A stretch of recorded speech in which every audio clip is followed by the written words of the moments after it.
পঞ্চগড়ের দেবীগঞ্জে সুপারি বাগানের নেটে আটকা পড়ল একটি অজগর সাপ। শুক্রবার বিকেলে উপজেলা দণ্ডপাল ইউনিয়নের কালীগঞ্জ প্রধানাবাদ এলাকায় ঘটনা ঘটে।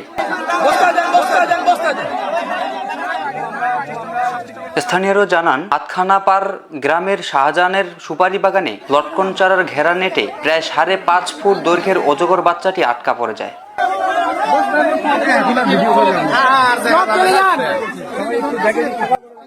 প্রথমে শাহজাহানের ছেলে আবিদ বিষয়টি দেখতে পেয়ে পরিবারকে জানান।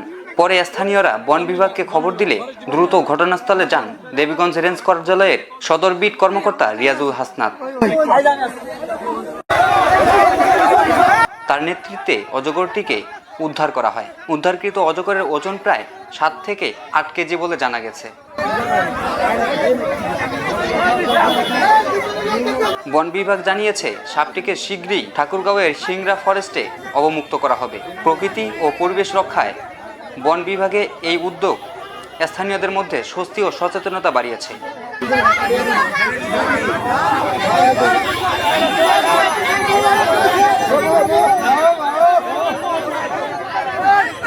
জামিল হাসান, বাংলাদেশ 24।